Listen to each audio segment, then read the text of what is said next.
அருமையானவர்களே, இந்த நாளிலும் அவனுடைய வார்த்தை நான் விடத்திலே கொண்டு வருகிறேன். 2 ராஜாக்கள் 4ல் 42 44 வசனம் படிக்கிறேன் பாருங்களேன். இந்த 2 வசனங்கள் 3 வசனங்கள்.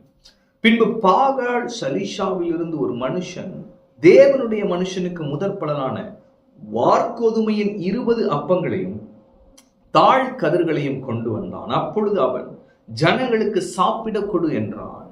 அதற்கு அவனுடைய பணிவிடைக்காரன், இதை நான் 100 பேருக்கு முன்வைப்பது எப்படி என்றான். 20 அப்பங்களை கொடுக்கிறான். ஊழியக்காரன் கேட்கிறான், இதை வச்சு 100 பேருக்கு எப்படி கொடுக்க முடியும்? அதற்கு அவன், அதை ஜனங்களுக்கு சாப்பிட கொடு, சாப்பிட்ட பிற்பாடு இன்னும் மீதி உண்டாயிருக்கும் என்று கர்த்தர் சொல்லுகிறார் என்றான். அப்பொழுது அவர்களுக்கு முன்பாக அதை வைத்தான். கர்த்தருடைய வார்த்தையின்படி அவர்கள் சாப்பிட்டதுமன்றி மீதியும் இருந்தது. ஆமென். அப்ப ஒரு வார்த்தையை நம்ம விசுவாசத்தினால் நிறைந்து பரிசுத்த ஆவியின் ஏவுதலினாலே விசுவாசத்தோடு பேசும் பொழுது கர்த்தருடைய வார்த்தை அப்படியே நிறைவேறும். 20 அப்பம் 100 பேர்கிட்ட இருக்கிறான், எப்படி பத்தும் கேட்கிறான். அவனோட கேள்வி நியாயமானது. சில நேரம் நம்ம கேள்வி நியாயமானது தான். பிரதர், நான் வாங்குறதே 15,000 ரூபா சம்பளம், இதில் வச்சு நான் எப்படி பிரதர் என் குடும்பத்தை ரன் பண்ணேன்?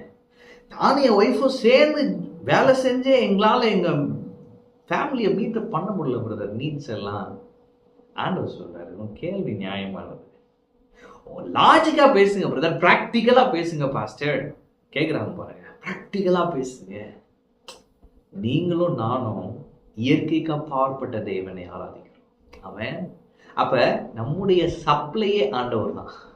இதை நம்ம புரிந்து கொண்டோம் என்று சொன்னால் நம்ம வாங்குற சம்பளத்தை வைத்து நாம் வாழ மாட்டோம், தேவனை சார்ந்து வாழும். தேவனை சார்ந்து வாழ பழகிட்டீங்கன்னா அன்லிமிட்டெட் ரிசோர்சஸ் அவர் கொடுப்பாரு, அன்லிமிட்டெட் அன்எக்ஸ்பெக்டட் பிளெஸிங் அவர் கொடுப்பாரு, எதிர்பாரா நன்மைகள் உண்டாகும். இங்க எப்படிதான் பாருங்க, ஒரு தேவனுடைய மனிதன் தேவனை சார்ந்து வாழ்கிறான், அவன் நிமித்தமாய் அவனோடு இருக்கிறவர்களும் அந்த நன்மையை ருசிக்கிறார்கள். 20 அப்பங்கள் 100 பேர் இருக்கிறார்கள். பணிவிடைக்காரனுக்கு விசுவாசம் இல்லை, அவனுக்கு என்ன செய்ய தெரியல. அவன் கேட்கிறான், இதை எப்படி நான் எல்லா 100 பேர் கொடுக்க அசால்ட்டா சொல்றீங்க? இப்போ 20 பேர் இப்படி கொடுத்துட்டே போலாம், 21ஆவது ஆள் கேட்டா என்ன செய்யறது?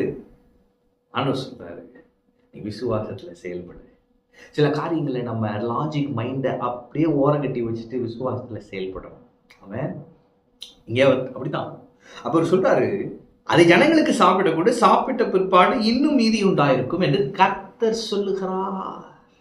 இன்னைக்கு கர்த்தருடைய வார்த்தை எடுத்து நீங்க சொல்லுங்க, என் சம்பளத்திலே முடிவிலே மீதி இருக்கும், மீதி உண்டாயிருக்கும் என்று சொல்லுங்க. நீ அப்படிதான் சொன்னா பாருங்க, சாப்பிட்ட பிற்பாடு இன்னும் மீதி உண்டாயிருக்கும். அப்ப உங்க செலவுகள் போக மாத முடிவிலே மீதி உண்டாயிருக்கும். இன்னும் 10ஆம் தேதியை தாண்ட மாட்டேங்குது, நான் சொல்றேன், மீதி உண்டாயிருக்கும் என்று சொல்லுங்கள். மீதம் எடுப்பேன் என்று சொல்லுங்கள். வீண் செலவுகள் இருப்பதில்லை என்று சொல்லுங்கள்.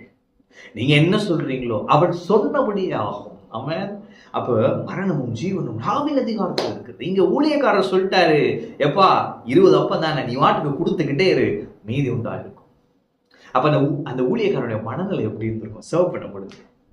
அப்ப விசுவாசத்துல செயல்படுறப்ப அப்படிதான் இருக்கும் பாருங்க. அப்படியே அவன் 1 2 3 20 கிட்ட கொடுக்குறான், 21ஆவது ஆளுக்கு கொடுக்கறது ஒன்றும் இல்லைன்னு நினைக்கிறான். டகார்னு ஒன்று வந்து நிற்கிது, அவன் கொடுக்குறான். அடுத்த ஆளுக்கு பார்த்தா டகார் அப்படியே சாப்பிட்டு 100 பேர் சாப்பிட்டு மீதி உண்டாயிருந்தது. நான் சொல்லுகிறேன், விசுவாசத்தால் நீதிமான் பிழைப்பான். நீங்க விசுவாசத்துல வாழ்ந்து பாருங்க, கர்த்தர் இயற்கைக்கு அப்பாற்பட்ட ரீதியிலே உங்களை போஷிப்பார். ஊழியக்காரனை காகங்களை கொண்டு போஷித்தார். எப்படி இதெல்லாம் சாத்தியமா இருந்தது? காலையில சாயங்காலமும் அவன் பாருங்க நான்வெஜ் மீல்ஸ். இப்பதான் நம்ம ஸ்விக்கி ஜொமேட்டோலாம் இந்த இப்ப உள்ள வேர்ல்டுல இப்ப அனுபவிச்சுட்டு இருக்கோம். தீர்க்கதரிசி அன்னைக்கே அனுபவிச்சுட்டாரு அவன். அப்ப கர்த்தர் உங்களை இயற்கைக்கு அப்பாற்பட்ட ரீதியிலே நடத்த போதுமானவர். அவர் இயற்கைக்கு அப்பாற்பட்ட ரீதியிலே உங்களை போஷிக்க உண்மையுள்ளவர். அவர் உங்களை அப்படித்தான் போஷிப்பார். நான் சொல்லுகிறேன், ஊழியக்காரனாய் மீதி உண்டாயிருக்கும் இயேசுவின் நாமத்தினாலே.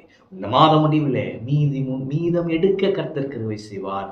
மீதம் உண்டாயிருக்கும். கர்த்தருடைய வார்த்தையின்படியே நடந்தது என்று எழுதியிருக்கிறபடி, கர்த்தருடைய வார்த்தையின்படியே மீதி இருந்தது என்று எழுதியிருக்கிறபடி மீதி இருக்கும், சாட்சியாயிருக்கும். ஆமென். கர்த்தர் உங்களோடு இருக்கார். கர்த்தர் உங்களை ஆசீர்வதிப்பார்.